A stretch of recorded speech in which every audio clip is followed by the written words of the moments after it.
तो हेलो दोस्तों, जय माता दी। स्वागत है आप सभी का मेरी एक और स्टडी व्लॉग में। आज का दिन भी वही सेम रूटीन वाला था। स्कूल, थकान, थोड़ा रेस्ट, लेकिन फिर खुद को संभाल कर पढ़ाई पर वापस बैठना। तो चलिए शुरू करते हैं आज का पूरा प्रोडक्टिव इवनिंग रूटीन।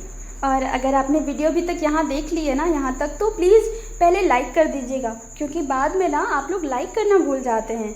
और अगर चैनल पे नए होंगे तो प्लीज़ सब्सक्राइब कर लीजिएगा। तो आज स्कूल से आने के बाद एज़ यूजुअल मैं रोज़ की तरह थक चुकी थी। तो सबसे पहले हाथ पैर मुँह धोया, कपड़े चेंज किए ताकि थोड़ा फ्रेश फील हो सके। उसके बाद मैंने खाना खाया, क्योंकि बिना एनर्जी के तो पढ़ाई में भी मन नहीं लगता।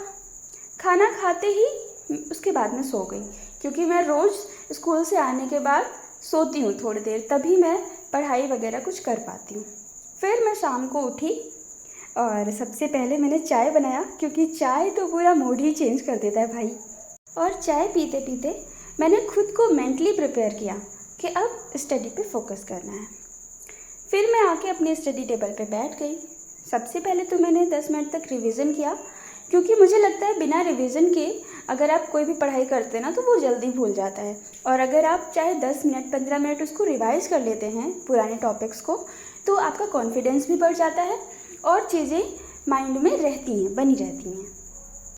तो रिवीजन करने के बाद मैंने कुछ इम्पॉर्टेंट टॉपिक्स पढ़े। मैं ज़्यादातर सचिन सर की क्लासेस के वीडियो लेक्चर देखती हूँ, क्योंकि मुझे उनके पढ़ाए हुए कॉन्सेप्ट्स अच्छे से समझ में आते हैं। सचिन सर का जो वे है ना, जो तरीका है समझाने का, वो मुझे बहुत सही लगता है भाई। उनके क्लासेस जो हैं, उनका जो कॉन्सेप्ट है मेरे माइंड में एकदम अच्छे से घुस जाता है भाई। अच्छे से समझ आता है, जल्दी चीज़ें भूलती नहीं हैं। क्लासेस तो बहुत लोगों की मैं देखती हूँ, बट ज़्यादातर मैं सचिन सर की क्लासेस प्रेफर करती हूँ देखना, यूपी टेट और सी टेट के लिए। और पढ़ाई के बीच बीच में कुछ ना कुछ खाते रहना मेरा परमानेंट हैबिट है। कभी स्नैक्स, कभी बिस्किट, कभी कुछ ना कुछ हमेशा चलता रहता है मेरा। क्योंकि पढ़ाई के साथ साथ अगर थोड़ी मंचिंग चलती रहे ना, तो स्टडी सेशन जो है वो बोरिंग कम हो जाता है और इन्जॉयबल हो जाता है। तो वीडियो लेक्चर देखने के बाद मैंने कुछ प्रीवियस ईयर क्वेश्चन सॉल्व करे। आज मैंने 25 क्वेश्चन सॉल्व किए, जिसमें से मेरे 17 क्वेश्चन सही हुए। हालांकि ये बहुत अच्छा स्कोर तो नहीं है, बट फिर भी मैं इसमें इम्प्रूव करने की पूरी कोशिश करूँगी कि इन एग्ज़ाम्स में कि मुझे लगभग 30 क्वेश्चंस आते हैं, तो उसमें से मुझे 27, 28 तो इतने तो मिल ही जाएं।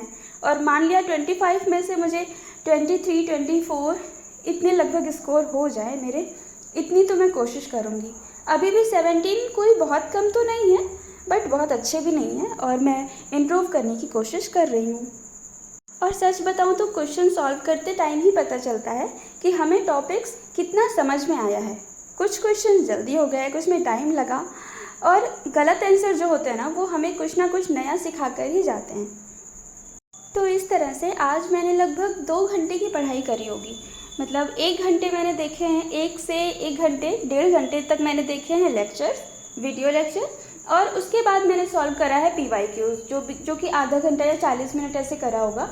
मतलब 2 घंटे से ज़्यादा, 2 घंटे से थोड़ा ज़्यादा मैंने स्टडी करा है। बट कोई बात नहीं, इतनी थकान होने के बाद भी मैं इतना कर पाई, ये ही मेरे लिए बहुत बड़ी बात है। क्योंकि जो लोग थकने के बाद भी वापस पढ़ने बैठ जाते हैं ना, तो वही लोग धीरे धीरे अपने सपनों के करीब पहुंचते हैं। और अगर आप भी अभी ये वीडियो देखते हुए मेरी पढ़ाई कर रहे हो या फिर स्ट्रगल कर रहे हो, तो बस इतना याद रखना कि रुकना मत कभी। थोड़ा थोड़ा ही सही, धीरे धीरे ही सही, लेकिन प्रयास करते रहना। तो फाइनली मेरी आज की पढ़ाई कंप्लीट हो गई। उसके बाद मैं उठ गई, क्योंकि फिर मुझे शाम के खाने की तैयारी भी करनी होती है। मैं अकेली रहती हूँ, तो सारे काम मुझे खुद ही करने होते हैं, जॉब, घर के सारे काम, और साथ के साथ थोड़ी सी पढ़ाई भी। कभी कभी तो मुझे ये समझ नहीं आता कि मैं किस कैटेगरी में आती हूँ, वर्किंग वुमेन, हाउसवाइफ या फिर स्टूडेंट। प्लीज़ आप लोग कमेंट में ज़रूर बताइएगा कि मुझे खुद को कौन सी कैटेगरी में रखना चाहिए। तो बस दोस्तों, आज का ब्लॉग यहीं ख़त्म होता है। अगर आप भी अपने गोल्स के लिए मेहनत कर रहे हो तो खुद पे भरोसा रखना और मेहनत जारी रखना, क्योंकि यही मेहनत एक दिन ज़रूर रंग दिखाएगी। वीडियो अच्छी लगी हो तो please like, share and subscribe ज़रूर कर लेना, और कमेंट करके बताना कि आप लोग कितने घंटे की पढ़ाई कर पा रहे हो आजकल, क्योंकि गर्मी बहुत ज़्यादा है।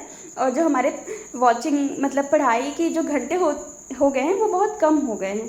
तो आप लोग भी बताना, क्या आप लोग के साथ भी ऐसा होता है कि गर्मी के मौसम में आपकी पढ़ाई की जो कंसिस्टेंसी है वो कम हो जाती है?